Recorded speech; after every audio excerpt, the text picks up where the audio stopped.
మా కన్న తండ్రి, మహోన్నతుడ, దయగల దేవ, కృపగల ప్రభువ, ఈ యొక్క సాయంకాల సమయంలో మీ యొక్క మాటలు వినడానికి విచ్చేసినటువంటి మీ పిల్లలందరి మధ్యలో చక్కటి జ్ఞానయుక్తమైన సంగతులు విత్తడానికి మీరిచ్చినటువంటి ఫలభరితమైన ఈ అవకాశాన్ని బట్టి ఏమిచ్చి మీ రుణం తీర్చుకోగలం తండ్రి.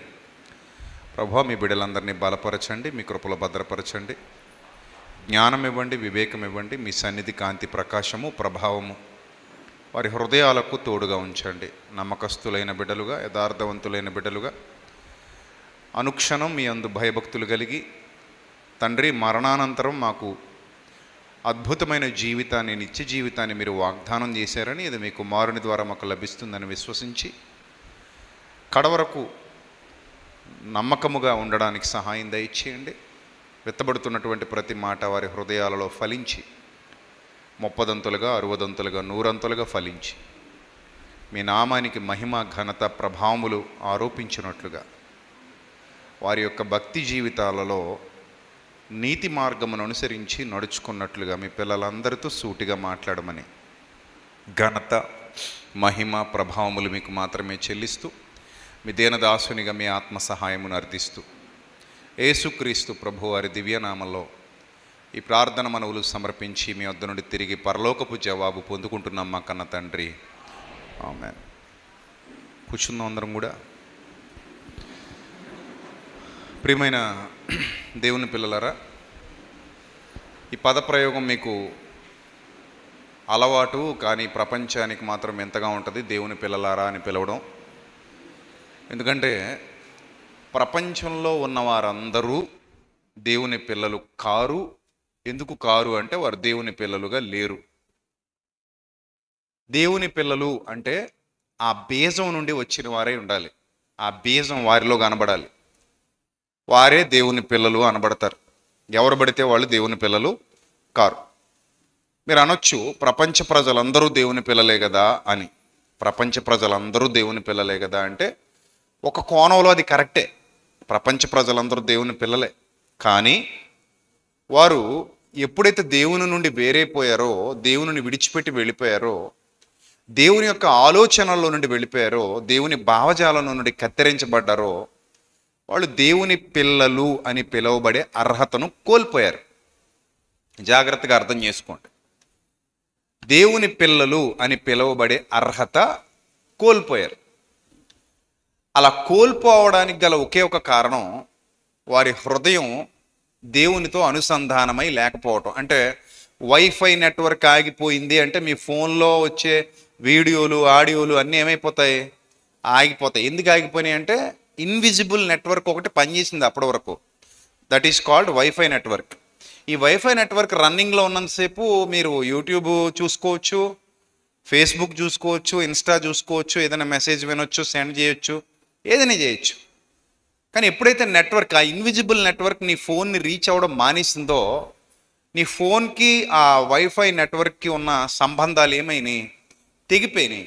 ఎప్పుడైతే సంబంధం తెగిపోయిందో అంతే, నీకు వచ్చే ఏ డేటా రాదు.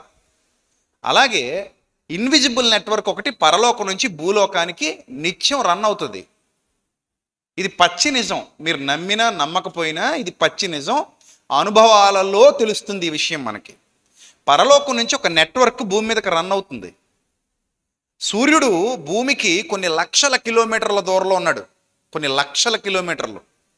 అంత దూరంలో ఉన్నా కూడా భూమి మీదకి ఆ వేడి పంపించగలుగుతున్నాడు. దాదాపు సూర్యుని కాంతి భూమి మీదకి రావడానికి పట్టే వేగం దాదాపు 8 నిమిషాలు పడద్దట. ఎంత? 8 నిమిషాలు. అంటే సూర్యుడి దగ్గర నుంచి ప్రారంభమైనటువంటి కాంతి భూమిని చేరడానికి పట్టేటువంటి సమయం 8 నిమిషాలు. అంటే ప్రపంచంలో అన్నిటికంటే వేగంగా ప్రయాణం చేసేది కాంతి. కాంతి వేగం అత్యంత స్పీడ్. అందుకే వేగాన్ని కొలిచేటప్పుడు, అత్యంత దూరాన్ని కొలిచేటప్పుడు కాంతి వేగంతో కొలుస్తారు. అర్థమైందా? అలాంటి కాంతి భూమిని చేరడానికి పట్టే సమయం ఎంత? 8 నిమిషాలు సూర్యుడి దగ్గర నుంచి. కొన్ని కోట్ల లక్షల కిలోమీటర్ల దూరంలో ఉన్న సూర్యుడి వెలుతురు భూమిని పండించగలుగుతోంది, మండించగలుగుతోంది, వర్షాలు కురిపించగలుగుతోంది, కిరణజన్య సంయోగ క్రియ మొక్కల్లో జరిగించి మొక్కల నుండి మానవులకి ఆక్సిజన్ ఉత్పత్తి ఎలా చేయగలుగుతుంది అని అంటే ఇది పచ్చి నిజం. అంత దూరం నుంచి ఈ నెట్వర్క్ ఎలా వస్తుంది అని అంటే కళ్ళతో చూస్తున్నటువంటి సాక్ష్యం. ఎవరో మనకు రుజువు చెప్పక్కర్లా. ప్రతిరోజు మన కళ్ళతో మనం చూస్తున్నటువంటి సాక్ష్యం ఏంటంటే అంత దూరం నుంచి నెట్వర్క్ భూమి మీదకి వస్తుంది. రేపు ఉదయం కాగానే సూర్యుడు ఉదయించాడు అంటాం, సాయంకాలం కాగానే సూర్యుడు అస్తమించాడు అంటాం. అంటే నెట్వర్క్ వస్తుంది, భూమి మీదకి వస్తుంది. ఇది ఇన్విజిబుల్ నెట్వర్క్. అంటే కిరణాలు మనకు కనబడుతున్నాయి కదండి, అఫ్ కోర్స్ కనబడతాయి, కిరణాలు కనబడతాయి, వెలుతురు కనబడుతుంది. మరి ఇప్పుడు కూడా సూర్యుడు పనిచేస్తున్నాడు. ఎలా పనిచేస్తున్నాడు అంటే పరావర్తనం చెందుతోంది కాంతి. దేని మీదకి పరావర్తనం చెందుతోంది? చంద్రుడి మీదకి పరావర్తనం చెందుతోంది సూర్యకాంతి. చంద్రుడి మీద నుండి మరలా వెన్నెల భూమి మీదకి ప్రొడ్యూస్ అవుతుంది. ఈ పరావర్తనం చెందుతున్న కాంతి సూర్యుడి మీద నుండి చంద్రుడి మీదకి, చంద్రుడి మీద నుండి మరలా భూమి మీదకి. చంద్రుడు స్వయం ప్రకాశక శక్తి కాదు, సూర్యుని నుంచి కాంతిని సంగ్రహించి చంద్రుడు భూమి మీదకి వెన్నెలను వెదజల్లుతాడు, అంటే లైటింగ్ వస్తుంది. ఇదంతా దేవుని ప్రాసెస్, మానవుడి కొరకు దేవుడు ఏర్పాటు చేసినటువంటి పద్ధతి. రైట్. ఈ పద్ధతిలో ఇంత ఇన్విజిబుల్ నెట్వర్క్ మన చుట్టూతా పనిచేస్తున్నప్పుడు నేరుగా దేవుని ఆలోచన విధానంలో మనిషిని పెంచడం, దేవుని ఆలోచన విధానంలో మనిషిని నడిపించడం, దేవుని భావజాలంలో ఒక మనిషిని పుట్టించడం, ఆ మనిషిని తీర్చిదిద్దటం, ఆ మనిషిలో దేవుడు నివసించటం, ఇదంతా కూడా ఇన్విజిబుల్ నెట్వర్క్. ఆ నెట్వర్క్లో ఎవడైతే ఉన్నాడో వారు మాత్రమే దేవుని పిల్లలు అనబడతారు, మిగిలిన వారు దేవుని పిల్లలు కారు. నా పాయింట్ మీకు అర్థమైంది అనుకుంటున్నాను. మీకు ఇంకా రుజువు కావాలి అనుకుంటే ఒకసారి బైబిల్ ఓపెన్ చేసి చూడండి. యోహాను గారు రాసినటువంటి సువార్త 1వ అధ్యాయము. యోహాను సువార్త 1వ అధ్యాయము. యోహాను సువార్త 1వ అధ్యాయము 9వ వచనం నుంచి చదువుదాం. అందరూ చదవండి. నిజమైన వెలుగు ఉండెను అన్నాడు. There was a light that is called real light. There was a light that is real. అది నిజమైనది. ఆ వెలుగు ఎలాంటిది? నిజమైనది. ఆ నిజమైన వెలుగు ఉండెను, అది లోకములోనికి వచ్చుచు ప్రతి మనుష్యుని వెలిగిస్తుంది. బాగా అండర్లైన్ చేసుకోండి ఆ వర్డ్. అది లోకంలోనికి వస్తూ వెలిగిస్తుంది అంటే అర్థం ఏంటి? ఎవరిని వెలిగిస్తాం? నేను దీపం వెలిగించాను అంటే అంతవరకు ఆ దీపం వెలుగుందనా, ఆరిపోయిందనా? అంతే కదా. ఆరిపోయి ఉన్న దీపం దగ్గర వెలుగు మనం వెలిగించినప్పుడు మాత్రమే నేను దీపం వెలిగించాను అని చెప్తాం. ఆల్రెడీ వెలుగుతున్న దీపాన్ని ఎవరు వెలిగించాల్సిన అవసరత లేదు కదా. నా పాయింట్ బాగా వినాలి మీరు. ఆల్రెడీ వెలుగుతున్న దీపాన్ని మరలా వెలిగించాల్సిన అవసరత లేదు. ఆ దీపం ఆరిపోయింది. ఆరిపోయిన దీపాన్ని మాత్రమే మనం ఏం చేయాలి? వెలిగించాలి. ఇక్కడ ఏం రాయబడిందంటే నిజమైన వెలుగు ఒకటి ఉంది, అది లోకంలోనికి వస్తుంది. అంటే దేర్ వాజ్ ఎ నెట్వర్క్. ఒక వైఫై నెట్వర్క్ లాంటిది ఒకటి ప్రపంచంలోకి వస్తుంది. ఆ నెట్వర్క్ ఎందుకు వస్తుంది ప్రపంచంలోకి? మనిషిని వెలిగించడానికి వస్తుంది. నువ్వు వెలిగించబడాలి, నువ్వు వెలిగించబడటానికి ఇష్టపడాలి. ఆ నెట్వర్క్ ఈ లోకానికి వచ్చేది అందుకే, నిన్ను నన్ను వెలిగించడానికి, నీకు నాకు వెలుగు ఇవ్వటానికి వస్తుంది ఆ నెట్వర్క్ ఈ లోకానికి. రైట్. నెక్స్ట్. ఆయన లోకములో ఉండెను, లోకం ఆయన మూలముగా కలిగెను, కానీ లోకం ఆయనను తెలుసుకొనలేదు. ఆయన తన స్వకీయుల యొద్దకు వచ్చెను, అనగా ఇశ్రాయేలు యొద్దకు వచ్చెను. ఆయన స్వకీయులు కూడా ఆయనను అంగీకరించలేదు, యాక్సెప్ట్ చేయలేదు. అంటే వాళ్ళలో కూడా చీకటే ఉంది. అంటే నెట్వర్క్లో వాళ్ళు కూడా లేరు, స్విచ్ ఆఫ్ అయిపోయి ఉన్నారు. రైట్. నెక్స్ట్. తన్ను ఎందరు అంగీకరించిరు. ఇక్కడ జాగ్రత్తగా అందరూ అండర్లైన్ చేసుకోండి. తనను అనగా ఆ లోకంలోనికి వచ్చిన ఆ వెలుగును, తనను అంటే అర్థం ఏంటి? ఆ లోకంలోకి వచ్చినటువంటి ఆ వెలుగును ఎందరూ అంగీకరించిరో అంటే ఎంతమంది ఆ వెలుగు ద్వారా వెలిగింపబడ్డారో. That is the right meaning of this word. ఎంతమంది ఆ వెలుగు ద్వారా వెలిగించబడ్డారో, తనను ఎందరు అంగీకరించిరో వారికి అందరికీ అనగా తన నామమునందు ఆ వెలుగునందు, ఆయన నామమునందు విశ్వాసముంచిన వారికి దేవుని పిల్లలగుటకు అధికారం వచ్చింది. అంటే ఒకప్పుడు మనం అందరం నెట్వర్క్లో నుంచి బయటకు వెళ్ళిపోయాం, అందరూ వెళ్ళిపోయాం. నీతిమంతుడు లేడు, ఒక్కడు కూడా లేడు. అందరూ పాపం చేసి దేవుడు అనుగ్రహించే మహిమను పొందలేకపోయారు. ఈవెన్ నేనేంటి, మీరేంటి, మనం అందరం ఆ నెట్వర్క్లో లేని వాళ్ళమే. నిజంగానే ఇప్పుడు చాలామంది మాట్లాడుతూ అంటారు, క్రైస్తవులందరూ సాక్ష్యం ఇచ్చేటప్పుడు లేదా క్రైస్తవులు మైకులో మాట్లాడేటప్పుడు ఒకప్పుడు నేను పాపిని అంటారు, నేను ప్రధాన పాపిని అంటారు, నేను పూర్వహింసకుణ్ణి అంటారు, దోషకుణ్ణి అంటారు, హానికరుణ్ణి అంటారు, లేకపోతే తాగుబోతుని అంటారు, తిరిగిపోతుని అంటారు. వీళ్ళందరూ ఇలాంటి వాళ్ళే అంటాడు ఒకడు, ఎవరో నీతిమంతుల పెద్ద పతివ్రతలాగా మాట్లాడతాడు. యాక్చువల్లీ ఆ మాట్లాడేవాడు కూడా స్టిల్ అలాంటి వాడే. ఇంకా ఈ చెప్పేసినోడు మారిపోయినవాడు, ఈ ఎద్దేవా చేసేవాడు, ఎటకారం చేసేవాడు ఇప్పటికే అలాంటి వాడే. చూశారు, ఏదో గురివింద గింజట తన కిందనున్న నలుపు చూడదట, చూడకుండా ఏమంటదట, నేను చాలా ఎర్రగా ఉన్నానని ఫోకస్ కొట్టుకుంటూ ఉంటుంది. కానీ దాని కిందంతా నల్లగానే ఉంది. అది వెనక్కి తిరిగితే ప్రపంచం అంతటా కనబడుతుంది.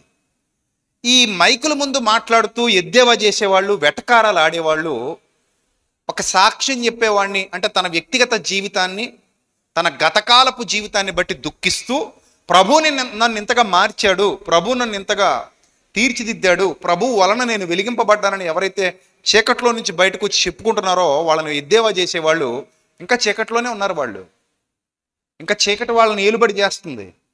వాళ్ళు నిజమైన నెట్వర్క్లోనికి రాలేదు, వారు ఇంకా వెలిగింపబడలేదు, వారు వెలుగులోనికి రాలేదు. వెలుగులోనికి రాకుండా చీకటిలో ఉండి వెలుగును ద్వేషిస్తూ వెలుగు గురించి చెడ్డగా మాట్లాడుతున్నారు, అంతే. అర్థమైందా? సో ఇక్కడ మీరు జాగ్రత్తగా గమనిస్తే ఆ ఎద్దేవా చేసే ప్రతి ఒక్కడు గ్రహించాలి, ఈ భూమి మీద నీతిమంతుడు ఎవ్వడు లేడు, నీతిమంతుడు లేడు, ఒక్కడు కూడా లేడు. అందరూ పాపం చేశారట. ఆ పాపపు రుచి అందరికీ అర్థమైపోయింది. పాపం అంటే ఏంటి? ఇంతకీ ఆజ్ఞాతిక్రమమే పాపం. దేవుని యొక్క నిబంధనకు విరుద్ధంగా వెళ్ళడం, ఆలోచించడం పాపం. దేవుని యొక్క సంగతుల్ని కాలానుగుణంగా అర్థం చేసుకుని జ్ఞానం యొక్క లోతుల్లోనికి వెళ్ళలేకపోవడం పాపం. మనం మనిషిని కత్తితో నరికి చంపక్కర్లా, నరకాలన్న ఆలోచన నీలో సంపూర్ణంగా వచ్చి అవకాశం లేక నరకడం మానేసినా దేవుడి దృష్టిలో నువ్వెవరో పాపివే. అవకాశం లేక నువ్వు నరకలేదు. ఒకవేళ అవకాశం వచ్చి ఉంటే నువ్వు ఖచ్చితంగా ఏం చేస్తావు? నరికేస్తావు. అంటే నీ స్వభావం అలాంటిదన్నమాట. ఆ లక్షణాలు ఎప్పుడైతే నీలో కనబడ్డాయో నీలో రోగం ఉందని దేవుడు గుర్తించాడు. అందుకే వ్యభిచారం గురించి కూడా మాట్లాడుతూ, నువ్వు నేరుగా ఒక అమ్మాయిని కానీ ఒక అబ్బాయిని కానీ సెక్సువల్గా కలిసే పని లేదు, మోహపు చూపు ఎప్పుడైతే కేంద్రీకరించావంటే ఈ అమ్మాయితో గడపాలి, ఈ అబ్బాయితో గడపాలి, లేదా వీళ్ళతో సెక్సువల్గా నేను పడుకోవాలని ఎవరైతే అనుకున్నారో ఆ క్షణమే నువ్వు వాళ్ళతో ఏం చేసినట్టు అన్నాడు దేవుడు. అంటే నీకు కుదరకి చేయలేదు నువ్వు ఆ పాపం. నువ్వు నీకు అవకాశం దొరక్క ఎవరైనా చూస్తారేమో అని, లేకపోతే అవతల ఒప్పుకుంటారో ఒప్పుకోరన్న భయంతో, అడగలేక, వాళ్ళ కమిట్మెంట్ వస్తుందో రాక తెలియక నువ్వు ఆ వ్యభిచారం చేయలేదు. లేకపోతే ఇద్దరు ఒకళ్ళొకళ్ళు చూసుకున్నారు, కళ్ళు కలిసాయి, చూపులు కలిసాయి, కానీ అవకాశం లేక వాళ్ళు పానుపు దాకా వెళ్ళలేదు. ఒకవేళ అవకాశం ఉండుంటే ఖచ్చితంగా వాళ్ళు ఏం చేసేవారు? వ్యభిచరించేవారు, తప్పు చేసేవారు, శరీరాలని పాడు చేసుకునేవారు, గిల్టీ ఫీలింగ్తో ఉండేవారు. వాళ్ళు ఎవరితో అయితే నిబంధన చేశారో వాళ్ళతో నిబంధన చేసిన వాళ్ళతో వాళ్ళకి అన్యాయం చేసేవారు, ద్రోహం చేసేవారు. ఇది నిజం. ఇది అందుకే ప్రభు అన్నారు, ఒక స్త్రీని మోహపు చూపుతో చూసే ప్రతివాడు అప్పుడే ఆ క్షణమందే హృదయంలో ఆమెతో వ్యభిచరించేశాడు అని డిక్లేర్ చేశారు.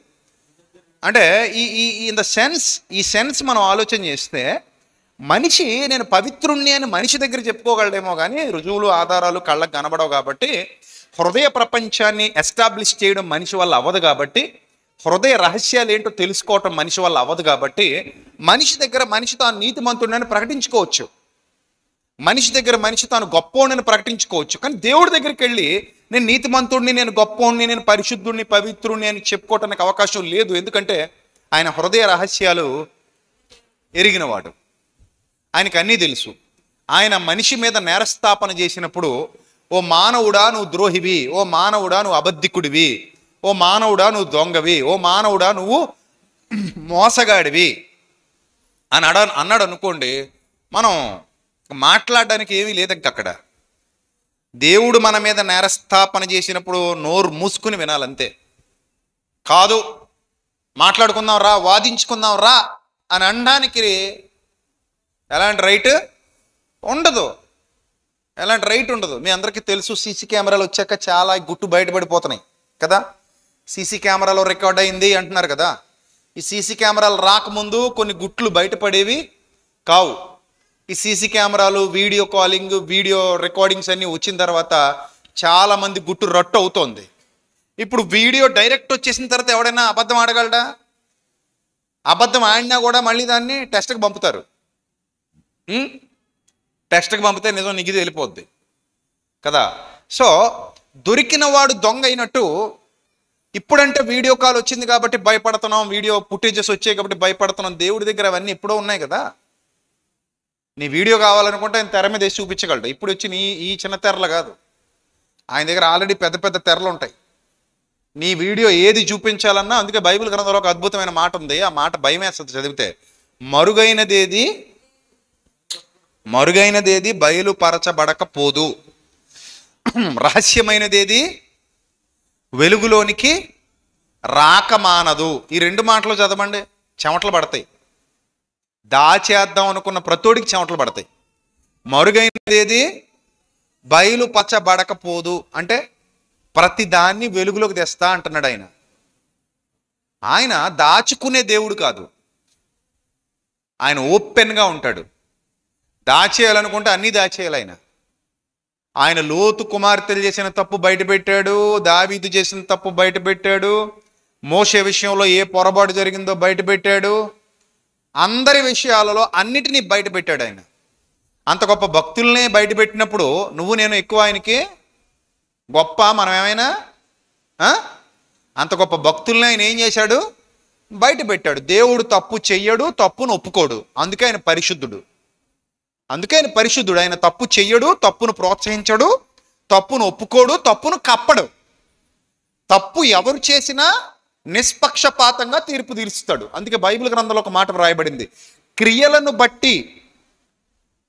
బట్టి పక్షపాతము లేకుండా క్రియలను బట్టి తీర్పు తీర్చువాడు మన కన్న తండ్రి అని బైబిల్ గ్రంథంలో వ్రాయబడింది. అంటే ఆయన తప్పు చెయ్యడు, తప్పును ప్రోత్సహించడు, తప్పును ఒప్పుకోడు, తప్పును కప్పడు, తప్పును దాచిపెట్టడు, మనుషుల పట్ల పక్షపాత వైఖరి చూపించడు, అందరినీ సమానంగా చూస్తాడు. ఈ కోణంలో మీకు బైబిల్ అర్థమైతే మనం దాచడానికి ఏమీ లేదు, ఇక్కడ ఓపెన్గా ఉంటుంది. ఒకవేళ నువ్వు ఇక్కడ దాచినా ఏదో ఒకరోజు మొత్తం ఏమైపోద్ది?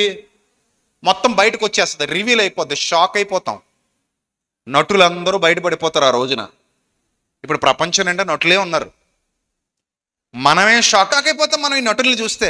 అరే నీలో ఈ కోణం కూడా ఉందా? అరే నిజంగా నువ్వు ఇలాంటి వాడు అని అనుకోలేదురా, నువ్వు ఇలాంటి దాని మనం అసలు అనుకోలేదురా. దేవుడు కానీ ఓపెన్ చేశాడు అనుకో, ఎన్ని కాపురాలు కూలిపోతాయో. నిజం అది. మొత్తం ఓపెన్ చేసి బయట పెట్టేస్తే అంతవరకు ప్రేమగా చూసిన భార్యని ఇక మీదట ఈ భర్త ఎలా చూడలేడు? ప్రేమగా చూడలేడు. ఓ దరిద్ర కొట్టిదానా, నువ్వు ఇలాంటి దాని అనుకోలేదు అంటాడు. అంతవరకు ప్రేమగా చూసిన భర్తని ఈ భార్య ఎలా చూడలేదు? ప్రేమగా చూడలేదు. ఎవరు దుర్మార్గుడా, నువ్వు ఇలాంటి వాడు అనుకోలేదురా బాబు, నీలో ఇలాంటి చీకటి కోణాలు కూడా ఉన్నాయిరా. అంటే లోపల ప్రపంచం మాకు కనబడదు కాబట్టి నువ్వు ఇంత దారుణంగా ఆలోచిస్తావా, ఇంత చండాలుడివా, నువ్వు ఇంత నీచుడివా అంటారు. అందుకే ఒక సామెత కూడా ఉంది, దొరికితే దొంగ, దొరకపోతే అబ్బా దొర. ఇప్పుడు ప్రపంచంలో చాలామంది దొరలు ఉన్నారుగా, లేరు? బోలెడంతమంది దొరలు ఉన్నారు. కానీ ఈ దొరలు అందరూ దొరికితే ఏమవుతారు? దొంగలు అవుతారు. ఈ దొంగలందరినీ బయట పెట్టేవాడు దేవుడు. దొరల్లా ఉన్న వాళ్ళందరినీ దొంగలు అని వారి నిజస్వరూపం బట్టలు ఓడదీసి మరీ చూపించగలిగే సమర్థుడు దేవుడు. నిజాలు నిగ్గు తేల్చగలిగేవాడు దేవుడు. తీర్పు దినాన నిజాలన్నీ బయటకు వస్తాయి. అందుకే బైబిల్ గ్రంథం చాలా స్పష్టంగా చెప్పింది, మరుగైనదేది బయలుపరచబడకపోదు, రహస్యమైనవి వెలుగులోనికి రాక మానవు. జాగ్రత్త, నువ్వేం చేసినా సూర్యుడి కింద చేస్తున్నావు, నువ్వేం చేస్తున్నా ప్రకృతిలో చేస్తున్నావు. ఇవన్నీ దేవదూతలు, దేవుని యొక్క నిఘా వ్యవస్థ ప్రకృతిలో ఉంది. ప్రతిదీ నిన్ను చూస్తుంది. ప్రకృతి కనబడకుండా నువ్వు ఏది చేయలేవు. నీ చుట్టూ చెట్టు, పుట్ట, గుట్ట, మెట్ట, తట్ట, అన్నీ బుట్ట అన్నీ చూస్తున్నాయి నిన్ను. అన్నింటికి నువ్వు కనబడతావు. ప్రతి దాంట్లో దేవుడు సీసీ కెమెరా ఏర్పాటు చేయగలడు, ప్రతిదీ రికార్డ్ చేయగలడు. సో అలాగా నువ్వు దేవుని యొక్క నెట్వర్క్లో నుంచి ఏమైపోయి బతుకుతున్నావు? కట్ అయిపోయి బతుకుతున్నావు. కాబట్టి నీకు దేవుని బిడ్డ అని పిలిపించుకునే అధికారం లేదు. దేవుని కుమారుడు, దేవుని కుమార్తె అని పిలిపించు. రైట్? ఎంతమంది చీకటిలో నుండి వెలిగింపబడి ఎన్లైటెడ్ పీపుల్గా మారారో, ఆ ఎన్లైట్మెంట్లోనికి వచ్చారో, they are the real sons of God. నిజమైన దేవుని పిల్లలు, అంటే చిల్డ్రన్ ఆఫ్ గాడ్. దేవుని పిల్లలు, దేవుని వారసులు అవుతారు వాళ్ళు. They are the real children of God. అంటే మేము నిజమైన దేవుని పిల్లలము అని అన్నప్పుడు నీలో వెలుగుంటే నువ్వు దేవుని బిడ్డవి, కన్ఫర్మ్, నీకు అందులో డౌట్ లేదు. కానీ ఎప్పటికీ నీలో చీకటే ఉంటే, మీరు ఇక్కడ ఒక క్లారిటీ వచ్చేసింది అనుకోండి, మన సబ్జెక్ట్లో ముందుకు వెళ్ళిపోవచ్చు. మీలో కొంతమంది అనొచ్చు, బాప్తిస్మం పొందిన వారందరూ దేవుని పిల్లలు అనొచ్చు అనే అవకాశం ఉంది. కానీ ఇక్కడ కూడా ఒక పరిమితి ఉంది.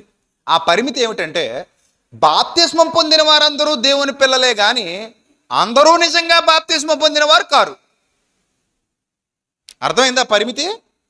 బాప్తిస్మం పొందిన వారందరూ దేవుని పిల్లలే కానీ అందరూ నిజమైన మారు మనసుతో కూడిన బాప్తిస్మం పొందిన వారు కారు. అప్పుడు బాప్తిస్మం ద్వారా నువ్వు బిడ్డవయ్యావన్న విషయం కన్ఫర్మ్ చేసుకోగలుగుతున్నావా?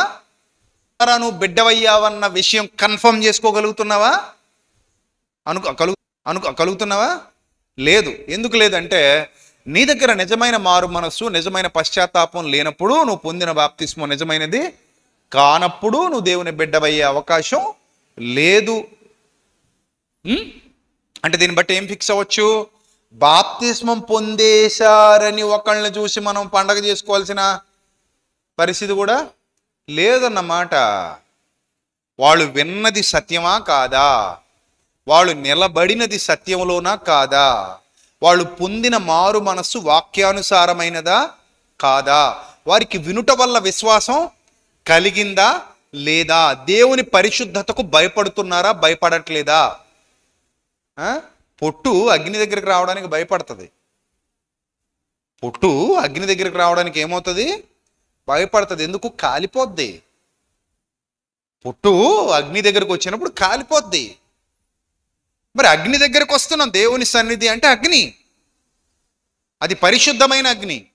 ఈ పరిశుద్ధమైన అగ్నిలో మన ప్రతి పాపము దహించి వేయబడుతోంది.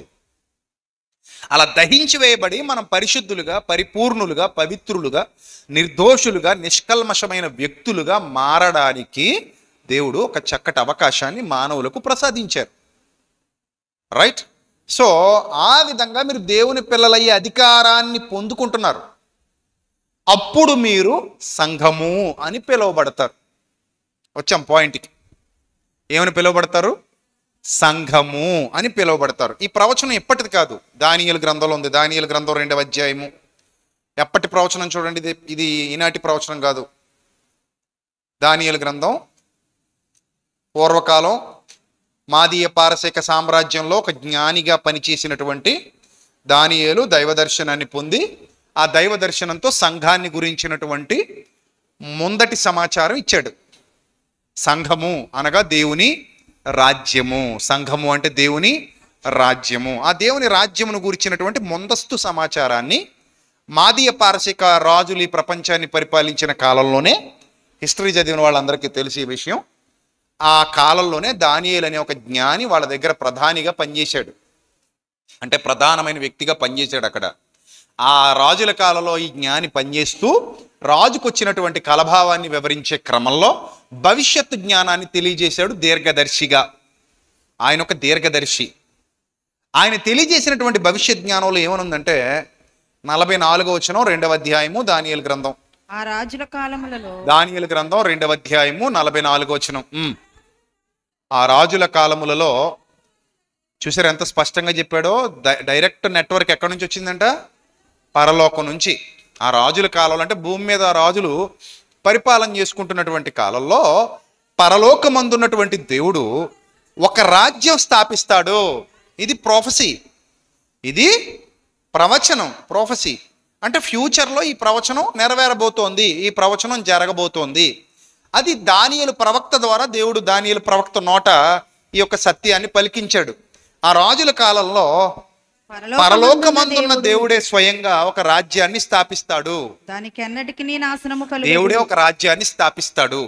దేవుడు స్థాపించినటువంటి ఆ రాజ్యానికి ఎన్నటికీ నాశనం కలగదు అన్నాడు. నిజమే, దేవుడు రాజ్యం అంటే ఏంటి? దేవుడు కొంతమంది పిల్లల్ని సమీకరించబోతున్నాడు.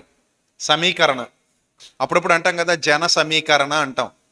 జన సమీకరణ అంటే జనాలను సమీకరించాలి, వాళ్ళు రావాలి స్వచ్ఛందంగా, లేదా డబ్బులు ఇచ్చి తీసుకురావాలి.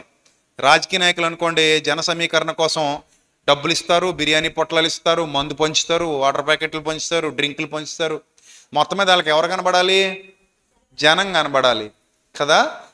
ఇలా మీరు అలా వచ్చిన వాళ్ళు కాదుగా, మీరు స్వచ్ఛందంగా వాక్యం కోసం వచ్చారు. జన సమీకరణ చేయాల్సిన అవసరత లేదు. స్వచ్ఛందంగా మీరు ఆయా ప్రాంతాల నుండి నేను దేవుని మాట వినాలి అని వచ్చారు మీరు ఇక్కడికి, అంతే కదా.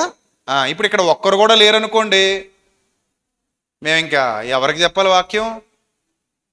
ఒక్కరు కూడా లేరు ఇక్కడ, కుర్చీలన్నీ ఖాళీగా ఉన్నాయి అనుకోండి. నెక్స్ట్ నేను చేసేది ఏంటి? కారు వెనక్కి తిప్పుకొని వచ్చిన దారిని మళ్ళీ ఎక్కడికి వెళ్ళిపోవాలి? ఇంటికి వెళ్ళిపోవాలి. ఇక్కడ జనాలు వచ్చి కూర్చున్నారు, నా కళ్ళకు కనబడుతున్నారు కాబట్టి వీళ్ళు దేవుని మాట వినాలని వచ్చారు. ఇప్పుడు నేను ఏం చేయాలి? వీళ్ళతో మాట్లాడాలి, దేవుని మాట వీళ్ళందరికీ వినిపించి నేను వెళ్ళాలి అని నేను మీతో మాట్లాడుతున్నాను. మీరు ఎవరు లేకపోతే కుర్చీలతో, బల్లలతో, స్తంభాలతో నేను ఎందుకు మాట్లాడతాను? నేను మాట్లాడను కదా, నేను వెళ్ళిపోతాను కదా. సో దేవుడు కూడా జనాలను సమీకరించాలనుకున్నాడు. నాకంటూ నా పిల్లలు కావాలి. తప్పిపోయిన పిల్లల్లో నుండి మరలా వెలిగించి కొంతమందిని బయటికి తెచ్చుకోవాలి. స్వచ్ఛందంగా రావాలి, వాళ్ళు ప్రేమతో రావాలి. నేను ఇవ్వబోయే భవిష్యత్ కాలపు సంకల్పాన్ని గుర్తెరిగి రావాలి. నాకు జనం కావాలి, నా దగ్గర రావాలి. ఎందుకు రావాలి? నేను ఇవ్వబోయే బహుమానం కొరకు రావాలి. ఏంటి ఆ బహుమానం? నిత్య జీవితం, పాపక్షమాపణ, రక్షణ, విమోచన పథకాలు ప్రవేశపెట్టాడు. ఇది ఫ్రీ బస్సు పథకం కాదు, ఇది కొట్టు చచ్చిపోతున్నారు ఈ ఫ్రీ బస్సు పథకానికి. టికెట్ డబ్బుల కంటే హాస్పిటల్ ఖర్చులు ఎక్కువ అవుతాయి ఆ దెబ్బలు తగ్గేంత వరకు కదా. కొంతమంది చైన్లు కొట్టేస్తున్నారంట. ఎన్నిసార్లు ఫ్రీ బస్సు ఎక్కితే ఓ చైన్ కొనుక్కోగలవు నువ్వు? ఆ చైన్ డబ్బులుంటే సొంతంగా నువ్వే ఓ బస్సు వేసుకుని వెళ్ళొచ్చు కదా. అలాగే చైన్లు పోగొట్టుకునేవాళ్ళు, పరసలు పోగొట్టుకునేవాళ్ళు, ఉంగరాలు పోగొట్టుకునేవాళ్ళు, సూత్రం కూడా దింపేసేటట్టు మొన్న ఎవడొకడు మంగళసూత్రం. ఆ ఇరుకులో మరి ఏం చేస్తాం? కదలలేవు, మెదలలేవు, లాక్కుపోతాడు. ఈ ఫ్రీ బస్సు కోసం ప్రయాసపడుతున్నారు కానీ ఫ్రీ అనగానే ఎంతగా ఆలోచించి సిన్సియర్గా తీసేసుకుని ఫ్రీ అనగానే ఆనందం వచ్చేసింది. అమ్మయ్య ఫ్రీ.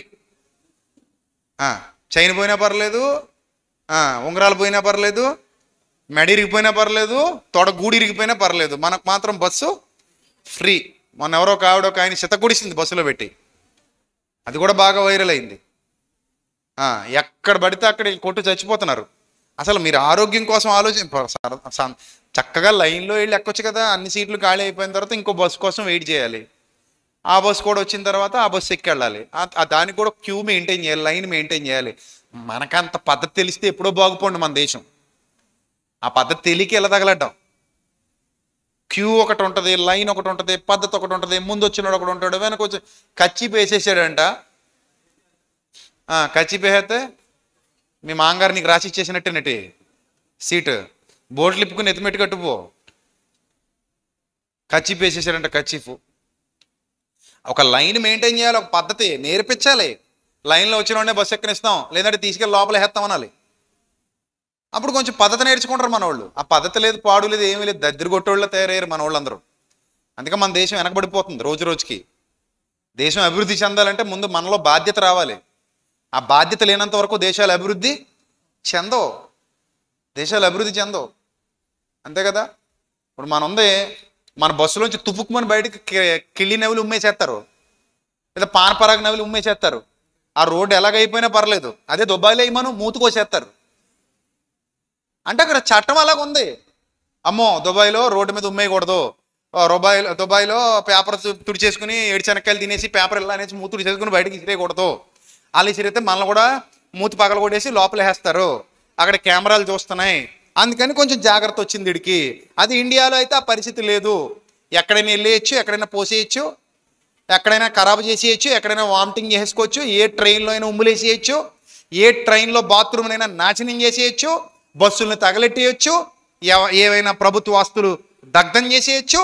అంటే మనుషులు మనం కూర్చున్న కొమ్మను మనమే నరుక్కుంటున్నాం అనే విజ్ఞత వివేకం కోల్పోయి బ్రతుకుతున్నారు మన దేశంలో. ఎవడు పడితే వాడు దొరికింది దోచుకుని తినేస్తున్నాడు. రాజకీయ నాయకుడని లేదు, చిన్నోడని లేదు, పెద్దోడని లేదు, అందరూ తగలడ్డారు. కనుక మన దేశం రోజు రోజుకి వెనకబడిపోతుంది. ఫ్రీ ఫ్రీ అనేసరికి ఆనందం వచ్చేస్తుంది. ఆనందం, బస్సు ఫ్రీ అంటేనే అంత ఆనందం వచ్చేస్తే పరలోకం ఫ్రీ అన్నప్పుడు ఎంత ఆనందం రావాలి? పరలోకం ఫ్రీయా, డబ్బులు ఎట్టు కొనుక్కోవాలా? ఫ్రీయే కదా, డబ్బులు ఇవ్వాలా? ఎవరిని ఇచ్చారు డబ్బులు? బాప్తిస్మం దేవుడు ఉచితంగా ఇచ్చాడు. ఉచితముగా అనుగ్రహింపబడిన దేవుని కృప. వెలిగింపబడతావా అని అడిగాడు. వెలిగింపబడతాను అన్నామంటే ఆయన వెలిగిస్తాడు. అప్పుడప్పుడు చూడండి, ఈ పరీక్షలు ఉచితంగా చేస్తున్నారు. క్యాన్సర్ పరీక్షలు ఉచితం, లైన్ కట్టేస్తాం. కంటి పరీక్షలు ఉచితం. ఒకవేళ ఎవరికైనా కళ్ళజోడు అవసరం అయితే కళ్ళజోడు కూడా ఉచితం. కంటికి ఆపరేషన్ అవసరం అయితే ఆపరేషన్ కూడా ఉచితం. మందులు కూడా ఉచితం. మధ్యలోకి యాపిల్ పండు ఒక బ్రెడ్ ఇస్తారంటే అబ్బా చాలండి, ఈ జీవితానికి చాలండి, వచ్చేస్తాను. ఉచితం అని వినబడగానే లైన్ పెరిగిపోతుందా తరిగిపోతుందా? ఎక్కడికో పోద్ది లైను. ఉచితం అనగానే మైండ్కి ఆనందం వచ్చేస్తుంది కదా. మరి పాపక్షమాపణ ఉచితం, రక్షణ ఉచితం, నిత్యజీవం ఉచితం, పరలోకం ఉచితం, ప్రభు యొక్క కృప ఉచితం, అన్ని ఉచితం. ఉచితంగా ఇచ్చాడు ఆయన. ఇది ఉచితం అని తెలిసినా కూడా దీని దగ్గరికి రాలేదు అంటే దాని అర్థం విలువ తెలియకపోవడం. ఏంటది? విలువ తెలియకపోవడం. విలువ తెలిస్తే ఎవ్వడు వదులుకోడు. విలువ తెలిస్తే ఎవ్వడు దూరంగా జరగడు. విలువ అర్థమైన వాడు పరిగెత్తుకుంటూ వచ్చేస్తాడు. అర్థమైందా? విలువ అర్థం కాని వాడు వదులుకుంటాడు, పోగొట్టుకున్న తర్వాత ఏడుస్తాడు. అయ్యో అయ్యో అయ్యో అని ఏడుస్తాడు. మీకు విషయం తెలుసా? ఈ ప్రపంచంలో అన్నిటికంటే విలువైనది ఏది చెప్పండి ఎవరైనా టక్కనే. ఈ ప్రపంచంలో అన్నిటికంటే విలువైనది ఏది? జీవం. అన్నిటికంటే విలువైనది ఏది? జీవం. జీవమే విలువైనది. ఎలా జీవం విలువైనది? ఇదే ప్రశ్న మీరు కొంతమందిని అడిగారు అనుకో. ప్రపంచంలో అన్నిటికంటే విలువైనది ఏంటంటే కొంతమంది బంగారం అంటారు, కొంతమంది ప్లాటినం అంటారు, కొంతమంది డబ్బులు అంటారు, కొంతమంది మన దేశం డబ్బులు కాదు విదేశాల డబ్బులు విలువైనవి అంటారు. అంటే డాలర్లు, దరమ్స్, ఇవన్నీ విలువైనవి అంటారు. మరి కొంతమంది డైమండ్స్ విలువైనవి అంటారు, వజ్రాలు. వీళ్ళు ఒక్కొక్కడు ఒక్కొక్కటి విలువైంది అంటున్నాడు. జ్ఞాని ఏమంటాడంటే జీవం విలువైనది అంటాడు. ఎందుకు జీవం విలువైంది అంటాడంటే ఇప్పటి వరకు మనం చెప్పుకున్నవన్నీ జీవం లేకపోతే వృధా గనుక. జీవం లేని వాడి మీద బంగారు పొంగరం పెట్టినా, శవానికి బంగారు తాపడాలు చేయించి పెడితే లేస్తదా? శవం మీద డైమండ్లు పొదిగితే ఉపయోగం ఏమైనా ఉందా? శవం మీద విదేశీ ధనాన్ని అంతటిని తెచ్చి కట్టకట్టలు పేర్చుకుంటూ వెళ్ళిపోతే ఏమైనా ఉపయోగం ఉందా? సో మనిషి బ్రతికుండాలి అంటే జీవం కావాలి. జీవం ఎంతవరకు ఉంటుందో అంతవరకు నీ ఆటలు సాగుతాయి. జీవం అయిపోయిన తర్వాత, జీవం పూర్తయిపోయిన తర్వాత, జీవాన్ని దేవుడు తీసేసిన తర్వాత ఇంకా మన ఆటలేవి సాగవు. అక్కడతో నీ చాప్టర్ ఏమైపోయింది? క్లోజ్ అయిపోయింది. సో అన్నిటికంటే విలువైనది ఏది అంటే జీవమే. జీవాన్ని కలిగి ఉండడం కంటే అదృష్టం ఈ ప్రపంచంలో మరొకటి లేదు. ఈరోజు నువ్వు ఎంత అదృష్టవంతుడివి, అదృష్టవంతురాలివి, జీవించి ఉన్నావు. ఎలా ఉన్నావు? జీవించి ఉన్నావు. ఎంతోమంది చనిపోయారు, వార్తలు వింటున్నాం మనం. ఎంతోమంది ఫ్లైట్ యాక్సిడెంట్లో చచ్చిపోయిన వాళ్ళు ఉన్నారు, బాణాసంచా పేలి చచ్చిపోయిన వాళ్ళు ఉన్నారు, ఆ కంకర్ లారీ బస్సును గుద్దేసి చచ్చిపోయిన వాళ్ళు ఉన్నారు, బస్సులో మంటలు చెలరేగి చచ్చిపోయిన వాళ్ళు ఉన్నారు, యాక్సిడెంట్లు అయ్యి చచ్చిపోయిన వాళ్ళు ఉన్నారు, గుండెపోట్లు వచ్చి చచ్చిపోయిన వాళ్ళు ఉన్నారు. ఆత్మహత్యలు చేసుకుని చచ్చిపోయిన వాళ్ళు ఉన్నారు. ఇలా ప్రపంచవ్యాప్తంగా ఎన్నో ఎన్నో ఎన్నో మరణాలు జరిగితే దాని అర్థం వారందరూ జీవాన్ని వదిలేసుకుని వెళ్ళిపోయారు. జీవం మాకు ఇంకొద్దు అని వదులుకుని వెళ్ళిపోయారు. కొంతమందిని జీవం వదిలేసి వెళ్ళిపోయింది కనుక వారు మరణించిన వాళ్ళ లెక్కలోకి వెళ్ళారు. ఇప్పుడు నువ్వు మరణించిన వాళ్ళ లెక్కలో లేవు. కారణం, నువ్వు జీవంతో ఉన్నావు. నీలో జీవం ఉంది. నీలో జీవం ప్రవహిస్తుంది. అరికాలు మొదలుకొని నడినెత్తి వరకు నీలో ఒక పవర్ నడుస్తుంది. చూడు, నీలో ఒక పవర్ నడుస్తుంది. నువ్వు ముట్టుకుని చూసుకో, నీకు పవర్ తెలుస్తుంది. నువ్వు కదులుతున్నావంటే నీలో పవర్ ఉంది. That is called life. Life means జీవము. జీవము. ఈ జీవం బద్దె నుండి కత్తిరింపబడిన తర్వాత నిత్య జీవానికి వెళ్ళాలి. నిత్య జీవానికి వెళ్ళాలి అంటే సంఘం అనే ద్వారం గుండా మాత్రమే వెళ్ళాలి. అర్థమైంది పాయింట్? ఇప్పుడు ఎక్కడి నుంచి వెళ్ళాలి? సంఘము. ఇంట్లోకి వెళ్ళాలంటే ఎలా వెళ్ళాలి? ఇంట్లోకి వెళ్ళాలంటే ఎలా వెళ్ళాలి? ద్వారం గుండా వెళ్ళాలి కదా. ద్వారం గుండా వెళ్ళాలి కదా. అలాగే నిత్య జీవానికి వెళ్ళాలంటే ఎక్కడి నుంచి వెళ్ళాలి? ఈ జీవం కలిగిన వ్యక్తులు నిత్య జీవానికి వెళ్ళాలంటే ఎక్కడి నుంచి వెళ్ళాలి? సంఘము ద్వారా వెళ్ళాలి. సంఘము ద్వారా. ఎవరి సంఘం ద్వారా వెళ్ళాలి? దేవుని సంఘం ద్వారా వెళ్ళాలి. అందుకే దేవుడి భూమి మీద జన సమీకరణ చేసుకుని సంఘాన్ని ఏర్పాటు చేశాడు. ఏం ఏర్పాటు చేశాడు? సంఘాన్ని ఏర్పాటు చేశాడు. ఇప్పుడు చదవండి ఆ మాట. దానియేలు గ్రంథం 2వ అధ్యాయము 24వ వచనం. ఆ రాజుల కాలములలో పరలోకమందున్న దేవుడు ఒక రాజ్యము స్థాపించును. జాగ్రత్తగా ఆలోచించండి. ఆ రాజుల కాలంలో స్టార్ట్ అవుద్దట ఇది. అంటే అప్పటి వరకు లేదు. దానియేలు కాలంలో లేదు. ఇంకా డోర్ ఓపెన్ అవ్వలా. దానియేలు ముందస్తు సమాచారం ఇస్తున్నాడు అంతే. వస్తుంది నాయన, త్వరలో డోర్ ఓపెన్ అవుతుందని చెప్తున్నాడు. దానియేలు కాలంలో ఇంకా ఓపెన్ అవ్వలా. రాజుల కాలంలో ఓపెన్ అవుతుంది అన్నాడు. ఓపెన్ అయింది. ఆ రాజుల కాలములలో దేవుడు ఒక రాజ్యము స్థాపించును, దానికి ఎన్నటికీ నాశనము కలగదు. నాశనం కలగదు. నాశనం కలగదంటే ఎప్పటికీ ఆ సంఘం అలానే ఉంటుంది. ఎప్పటికీ సంఘం ఉంటుంది. ఎప్పటికీ సంఘం ఉంటుంది. ఇప్పుడు సంఘం ఉందా లేదా? భూమి మీద ఉందా? సంఘం ఉందా? సంఘాలు ఉన్నాయా? సంఘం ఉందా? సంఘమే ఉంది. సంఘాలు కాదు. ఏమిటది? సంఘమే ఉంది.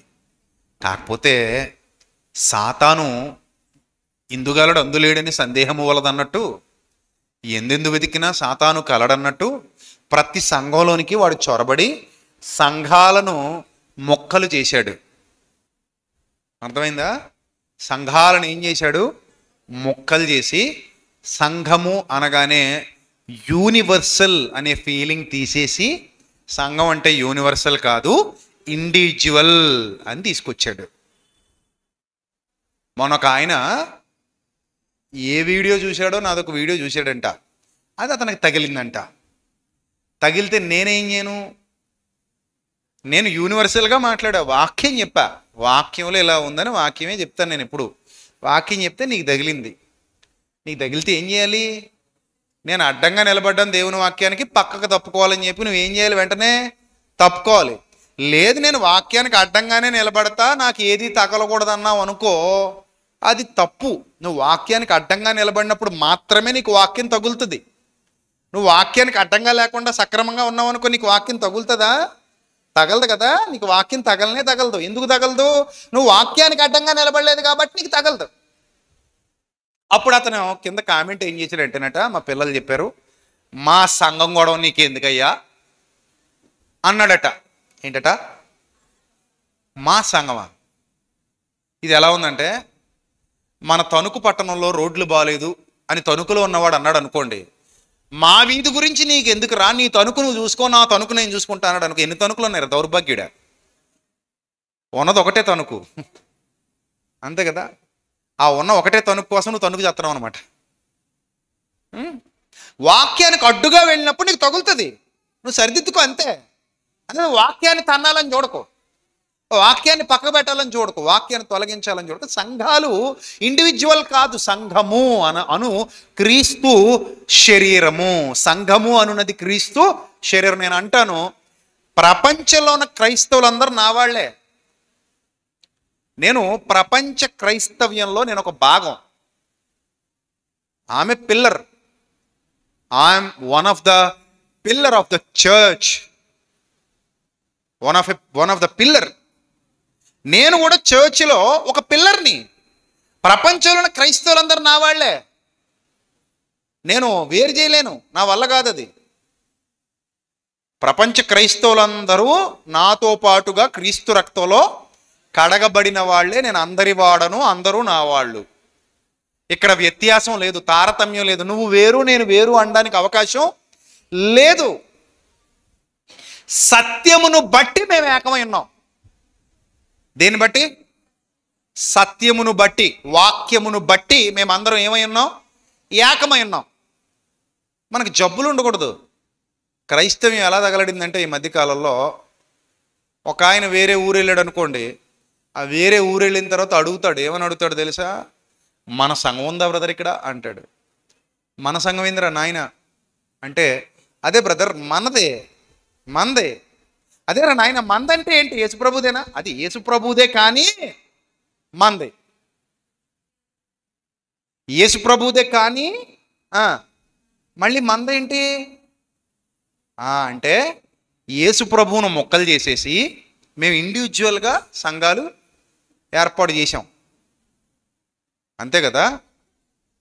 పేర్లు, తీర్లు, పద్ధతులు, విధానాలు, వస్త్రాలంకరణలు, అవి ఇవి వ్యక్తులు, ఇవన్నీ మొక్కలు చేసేసి ప్రభు శరీరాన్ని ఛిద్రం చేసేసారు. ఏకం కావట్లా. అసలు దేన్ని బట్టి ఏకమై ఉందమన్నాడు వాక్యంలో? యోహాను సువార్త 17వ అధ్యాయంలో చదవండి అన్నమాట. యోహాను సువార్త 17వ అధ్యాయము, యోహాను సువార్త 17వ అధ్యాయము 21వ వచనం. తండ్రి నాయందు నీవును నీయందు నేనును ఉన్నలాగున వారును, అనగా వారును అంటే అర్థం ఏంటి? మనమందరమును. వారును మన యందు ఏకమై ఉండాలని వారి కొరకు మాత్రము నేను ప్రార్థించుటలేదు, వారి వాక్యం వల్ల నా యందు విశ్వాసం ఉంచి వారందరూ ఏకమై ఉండాలని వారి కొరకు ప్రార్థిస్తున్నాను అన్నాడు. అంటే మనం అందరం ఒకటే. నేను ఇంకో ఊర్లో ఉన్నా, నువ్వు ఈ ఊర్లో ఉన్నా. అతను ఎవరయ్యా అంటే మావాడు అనాలి. విజయప్రసాద్ రెడ్డి ఎవడయ్యా అంటే నువ్వేం చెప్పాలి? ఏమనాలి? మావాడేనండి అనాలి. అంటే మావాడంటే మా జాతి, మా కులం, మా ఊట్లని కాదు. మావాడేనా, మనోడేనా? మనోడేనంట. మనుట్లేనా? మనుట్లే. మన ఇంటి పేరేనా? మన ఇంటి పేరే. అది కాదు ఇది. మావోడంటే అర్థం ఏంటి? మేము నడిచే మార్గంలో నడిచేవాడు, మాలాగా రక్షణ మార్గంలోనికి వచ్చినవాడు, మాతోటి సహోదరుడు అని అర్థం. ఏంటది? మాతోటి సహోదరుడు. ఇంకా మాకేం లేదు, మమ్మల్ని కలిపింది అది ఒక్కటే. మమ్మల్ని కలిపి ఉంచుతున్నది ఏంటంటే అతను కూడా మా భావజాలం కలిగిన వాడే, అతడు కూడా మాలాగా రక్షణ పొందినవాడే, అతడు కూడా మాలాగా ప్రభువును నమ్ముకుని ప్రభువును ప్రేమిస్తున్నవాడే, కాబట్టి మావాడే, అతను మావాడే. అది భావజాలం. ఆ భావజాలం ఉన్నప్పుడు నేను అమెరికాలో ఉన్నా, ఆఫ్రికాలో ఉన్నా, ఆస్ట్రేలియాలో ఉన్నా, జపాన్లో ఉన్నా, రష్యాలో ఉన్నా, టోక్యోలో ఉన్నా, సత్యమును బట్టి యేసుక్రీస్తు మాటల ప్రకారం మనం అందరం ఏమై ఉన్నాం? చెప్పండి, ఏమై ఉన్నాం? ఏకమై ఉన్నాం. అంతేనా? ఈ ఏకమై ఉన్నప్పుడు సత్యము అనే పాయింట్ ఆఫ్ వ్యూలో మీరు అక్కడ వాక్యాన్ని చూడాలి. అంటే చెప్పబడుతున్న సంగతుల్లో సత్యం ఉందా లేదా? సత్యం ఉంటే ఓకే. సత్యం లేకపోతే అతడు క్రీస్తు వాడే కాడు కదా. సాతాను కూడా వాక్యం చెప్పింది, మనకంటే బాగా చెప్పింది సాతాను వాక్యం. సాతానుకు వాక్యం తెలుసా తెలీదా? ఆవిడెవరో తెలియదు అంటుంది. సాతానికి మనకంటే బాగా తెలుసు వాక్యం. మీకు విషయం చెప్పనా? వాక్యము అనగా ఎవరట? దేవుడు ఎవరట? అంతే కదా. ఆ కాంటెక్స్ట్ జాగ్రత్తగా చదవండి. ఆది యందు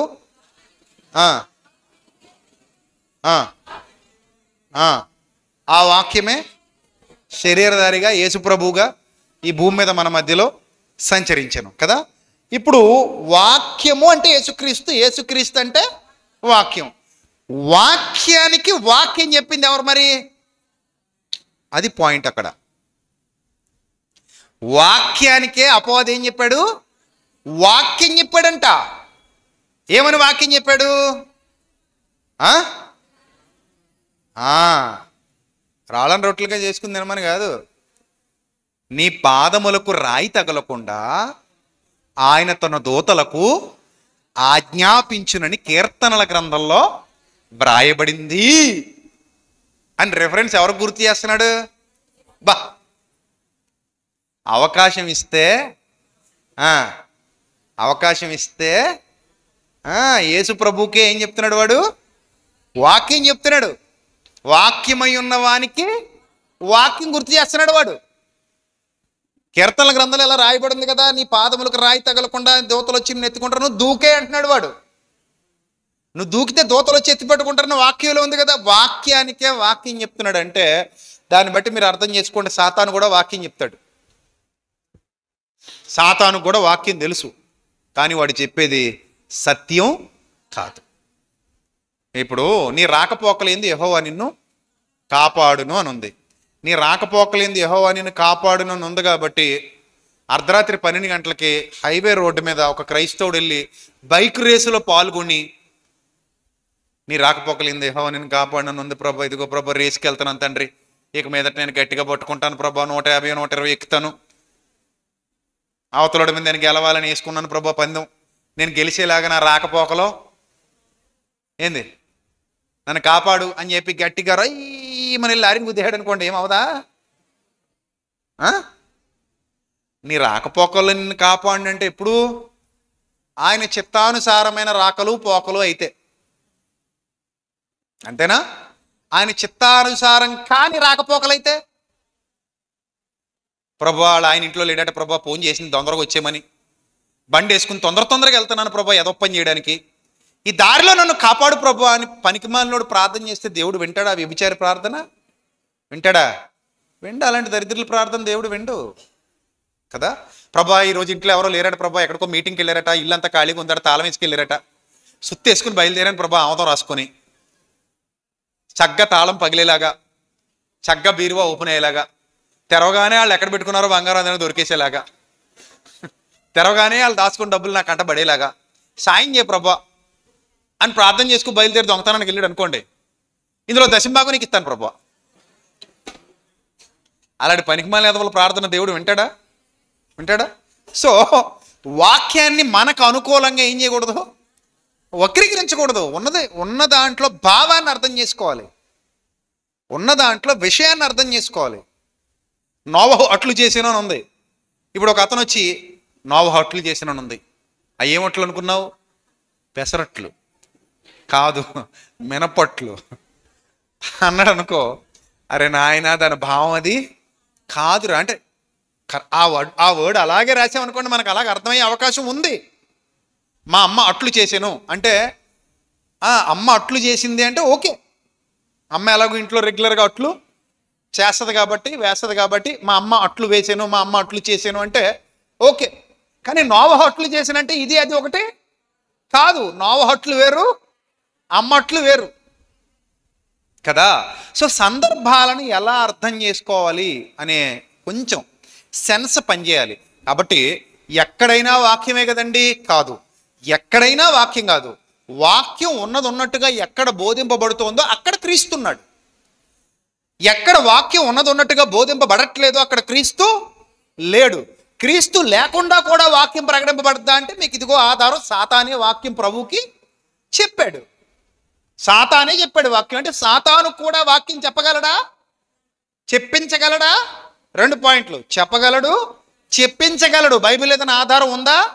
ఉంది. కొరింథీయులకు రాసిన 2వ పత్రిక 11వ అధ్యాయము 13వ వచనంలో ఆధారం ఉంది. సాతాను వాక్యం చెప్పగలడు, సాతాను వాక్యం చెప్పించగలడు. కొరింథీయులకు రాసిన 2వ పత్రిక 11వ అధ్యాయము 13వ వచనం. ఏలయనగా అట్టివారు క్రీస్తు యొక్క అపోస్తలుల వేషము ధరించుకుని వారై ఉండి, క్రీస్తు యొక్క అపోస్తలుల వేషం ధరించుకుని వారు. చూసారా, ఒరిజినల్కి డూప్లికేట్ని తయారు చేసి పెట్టాడంట. అపోస్తలులు ఉన్నారు కాబట్టి అపోస్తలుల వేషం వేయించి మరి ధరించుకొని తన అనుచర గణాన్ని రంగంలోనికి దింపాడు. చూసారుగా, దొంగ అపోస్తలులను ఏ అపోస్తలు అన్నాడు వీళ్ళని? దొంగ అపోస్తలులను ఎంత కఠినంగా అన్నాడు చూసారా పౌలు గారు? ఏ అపోస్తలు అన్నాడు? దొంగ అపోస్తలు అన్నాడు. దొంగలాళ్ళు అన్నాడు. పనివారునై ఉన్నారు. దొంగ అపోస్తలు. నెక్స్ట్ ఏమన్నాడు? మోసగాండ్రకు మోసగాండ్రకు పనివారు. అంటే వీళ్ళందరూ సాతాను బ్యాచ్. సాతాను బ్యాచ్ ఎక్కడికి వచ్చారట? సంఘంలోకి వచ్చేసారు. సాతాను బ్యాచ్ ఎక్కడికి వచ్చారు? సంఘంలోకి వచ్చి దేవుడు పరువు తీయడానికి వచ్చారు. దేవుని పరువు తీయడానికి వచ్చారు వీళ్ళందరూ. వారు మోసగాండ్రకు పనివారునై ఉన్నారు. ఇది ఆశ్చర్యము కాదు. సాతాను తానే వెలుగుదూత 14 వచ్చిన అండర్లైన్ చేసుకోండి అందరూ. సాతాను తానే వెలుగుదూత వేషం ధరించుకొనుచున్నాడు గనుక వాడి పరిచారకులు. వావ్, ఇది చాలా క్రిటికల్ వర్డ్ అనమాట. ఎవరి పరిచారకులంట? ఇంతవరకు మనం ఎవరి పరిచారకులని విన్నాం? దేవుని పరిచారకులని విన్నాం. ఇక్కడ కొత్త మాట వింటున్నాం. ఎవరి పరిచారకులు? వేరు చేయడానికి అవకాశం ఉందా? వాళ్ళేమో తెల్ల బట్టలు వేసుకుంటారు, వీళ్ళేమో అవునా ఉందా బైబిల్ అలాగా? వాళ్ళేమో తెల్ల బట్టలు వేసుకుంటారండి, వీళ్ళేమో నల్ల బట్టలు వేసుకుంటారండి. ఏమంటే మనకు జబ్బు ఉంది. నల్ల బట్టలు వేసుకుని ఎవరైనా వాకింగ్ చెప్పారనుకోండి, మీ మనసు ఎలా ఉంటుంది చెప్పండి, నిజం చెప్పండి. నల్ల ప్యాంటు, నల్ల చొక్కా, మీ మనసు ఎలా ఉంటుంది? ఇదేంటిది, ఇది ఈ కలర్ వేసుకున్నావు? జబ్బులు. మనకు పెళ్ళికి వెళ్ళా, బ్లూ కలర్ సూట్ వేసాడు, బ్లూ కలర్ ప్యాంట్ వేసాడు, వైట్ కలర్ చొక్కా వేసాడు, చింతపిక్క రంగు షూ వేసాడు. అరే అసలు బ్లూ కలర్కి చింతపిక్క రంగుకి సెట్ అవ్వదు కదరా, చక్కగా బ్లాక్ షూ వేసుకోలేకపోయావంటే పెళ్ళి కదన్నయ్యా అన్నాడు. పెళ్ళి అయితే ఏందిరా అన్నాను. అంటే పెళ్ళికి బ్లాక్ వేయకూడదన్నయ్యా అన్నాడు. మరి అయితే గుండుకు కూడా రంగు వేసేలేకపోయావా? నల్ల జుట్టు కదా, మీ ఆవిడకు కూడా వీలైతే గుండు కొట్టించేవలసింది. నల్ల జుట్టు కదా, లేకపోతే తెల్ల రంగు వేసైనా పెయింట్ డబ్బా కొట్టుకెళ్ళి ఏషియన్ పెయింట్ ఏమైనా తెచ్చి జుట్టుకి వేసేసేవనుకో, తెల్ల పెయింట్ అయితే ఎల్ల వేసేవలసింది, శుభ్రం సున్నం. నీ జబ్బు తగలయ్యా అన్నాను. ఇంకా అసలు క్రైస్తవుడివేనా? అంటే నల్ల షూ వేసుకుంటే ఏమన్నా నష్టం వచ్చేస్తా?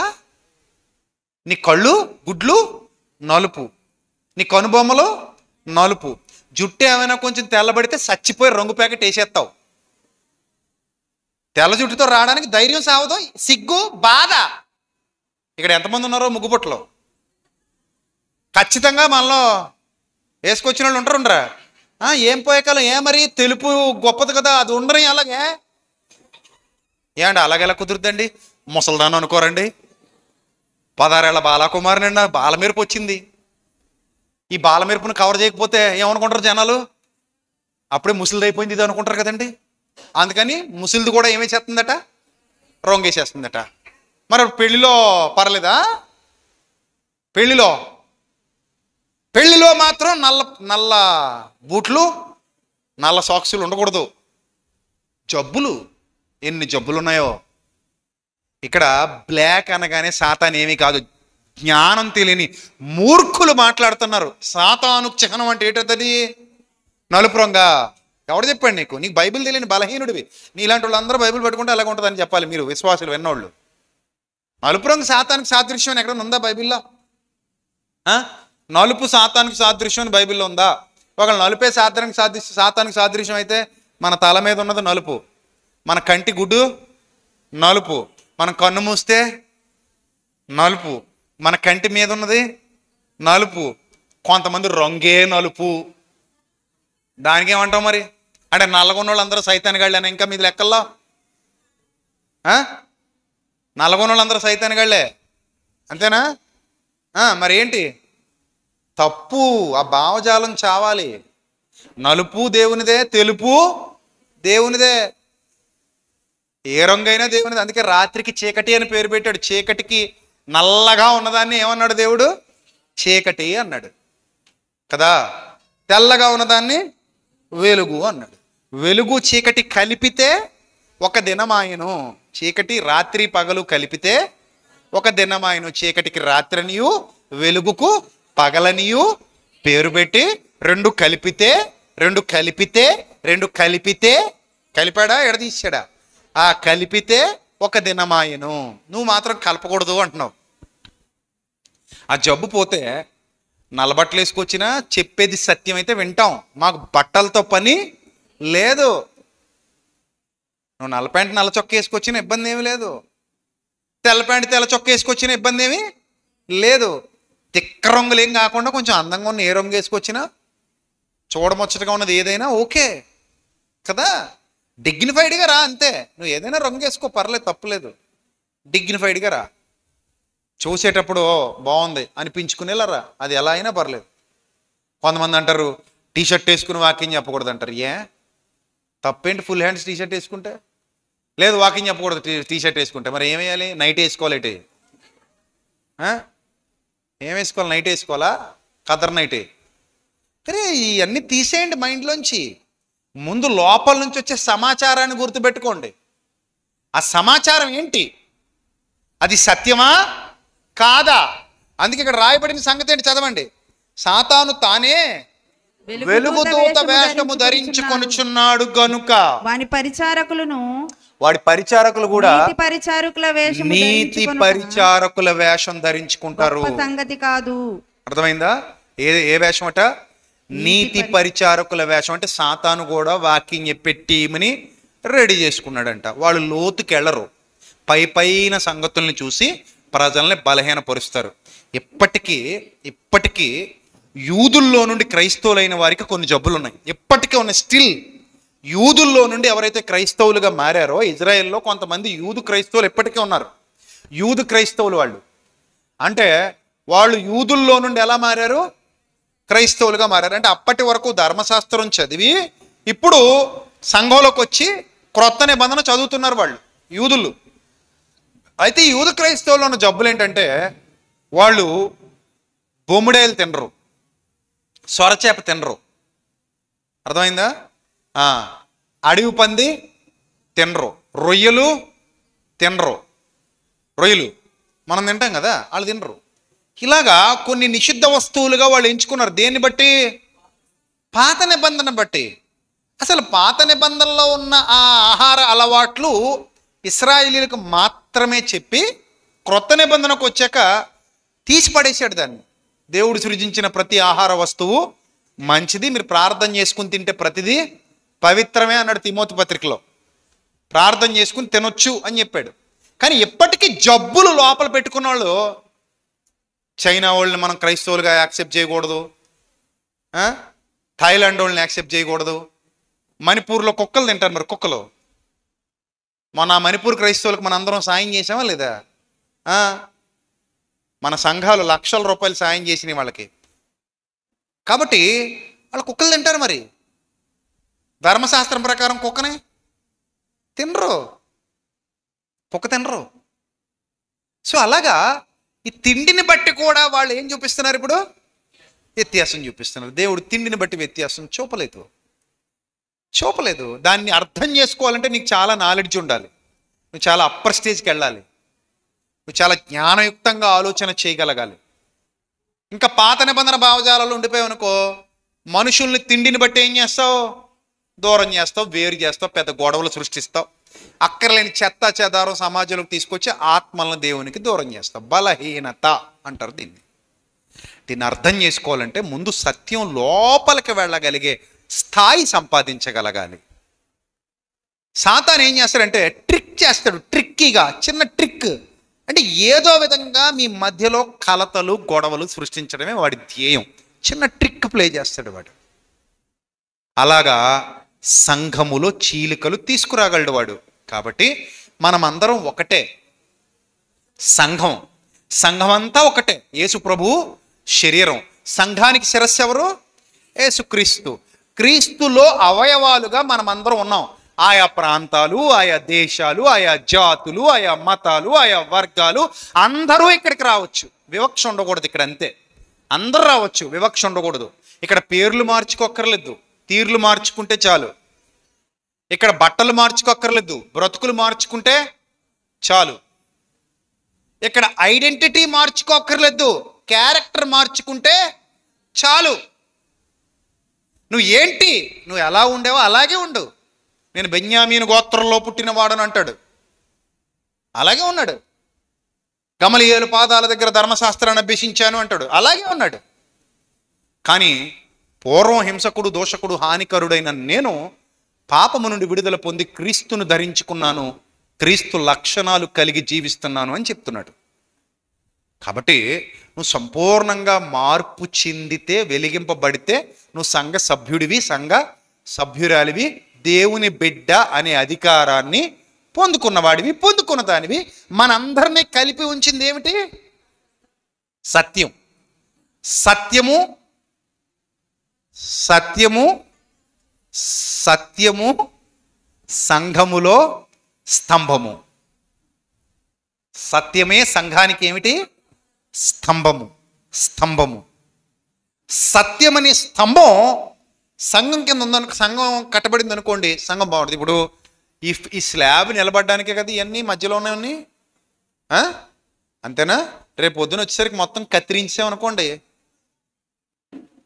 ఆ 2 తీసేసి, ఆ 3, ఈ మధ్యలో ఉన్న 4 తీసేసి, ఆ మధ్యలో ఉన్న 4 కూడా తీసేసి, చక్కగా పైన కింద అందంగా కట్టింగ్ పెట్టేసి, పూసలతో సహా కట్ చేసేసి, జాగ్రత్తగా బయటికి మోసేసి మిమ్మల్ని అందరినీ తీసుకొచ్చి ఇక్కడ కూర్చోబెట్టారు అనుకోండి, నెక్స్ట్ ఏంటి పరిస్థితి? మెల్లిగా ఎక్కడో ఒక చోట బీట వస్తుంది, రేపు పొద్దున పేపర్లు వస్తుంది, ఏమని? తణుకు పట్టణంలో మహాసమాధి, అంతేనా? బిల్డింగ్ శిథిలాల క్రింద నలిగిపోయిన దేవుని భక్తులు అంటారు. ఎప్పుడు? స్తంభం లేకపోతే కట్టడం నిలబడదు, సత్యం లేకపోతే సంఘం నిలబడదు.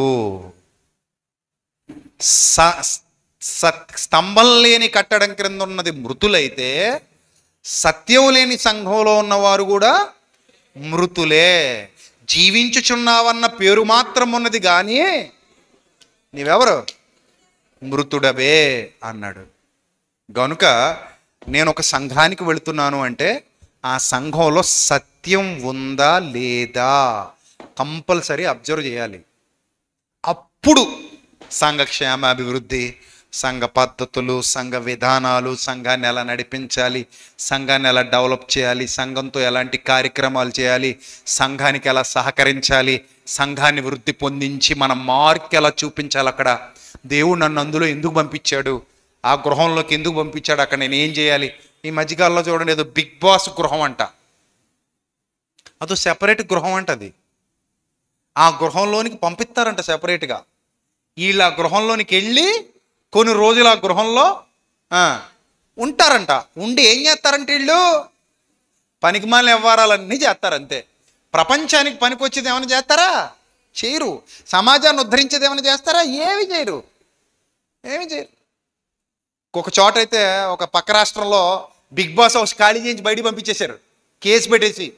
ఎందుకంటే అక్కడ అన్నీ గుడి వెనక నాశామన్నట్టు వ్యవహారాలు జరుగుతున్నాయి.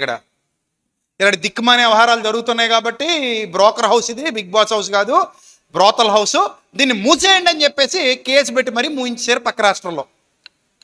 ఇక మన రాష్ట్రానికి మరి కూడా అలా వస్తే బాగుండు మరి. సో ఆ గృహంలోకి వెళ్ళారట.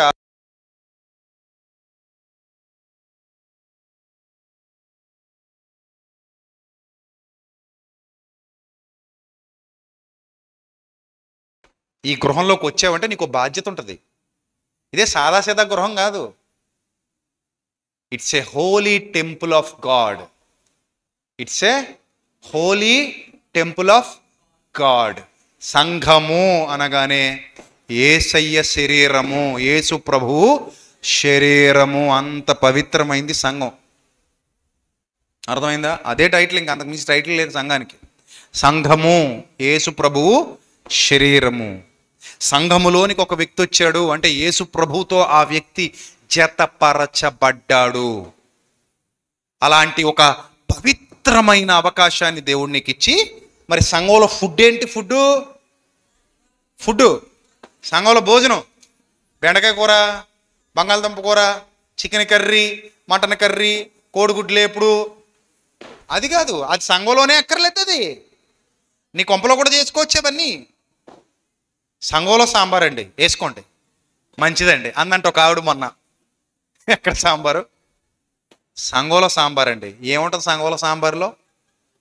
పరలోకం నుంచి వచ్చిన బెండకాయలండి, పరలోకం నుంచి వచ్చిన పప్పు, అంతేనా? పరలోకం నుంచి వచ్చిన ఆనపకాయ ముక్కలు, పరలోకం నుంచి స్పెషల్గా వచ్చిన క్యారెట్ ముక్కలు, అంతేనా సంఘంలో సాంబార్ అంటే? మామూలు తణుకు మార్కెట్లో కొనుక్కొచ్చినవేనా? అంతేనా? సంఘంలో సాంబార్ అయినా కొంపలో సాంబార్ అయినా ఇంచుమించు ఒకటే. ఎందుకంటే సంఘంలో చేసేది దేవదూతలు వచ్చి చేయరు గరిటె పట్టుకొని, ఏ దూతలే చేస్తారు, అంతే కదా. దేవదూతలైనా వస్తారా గరిటెలు పట్టుకు స్పెషల్గా పరలోకం నుంచి? మరి ఏ దూతలు చేస్తారు? ఈ దూతలే. ఇగో ఇక్కడెక్కడ ఉంటాయి 4 దూతలు 5 దూతలు, ఆ దూతలే తిప్పుతాయి. ఏంటవి? గరిటె. అంత మాత్రాన సంఘములో సాంబారు బ్రదర్, సంఘములో అన్నం బ్రదర్, సంఘములో కూర బ్రదర్. సంఘములో అన్నం ఇది కాదు, సంఘంలో అన్నం వాక్యం. ఆ ఆహారం పేరు జీవాహారము. సంఘంలో భోజనం పేరు ఏం పేరు? జీవాహారము. సంఘంలో ఉన్న వాళ్ళకి పెట్టాల్సిన భోజనం ఏంటి? జీవాహారము, అక్షయ ఆహారము. ఆ అక్షయ ఆహారం కూర్చోబెట్టి ఎంత పెడతావో పెట్టు, అది భోజనం.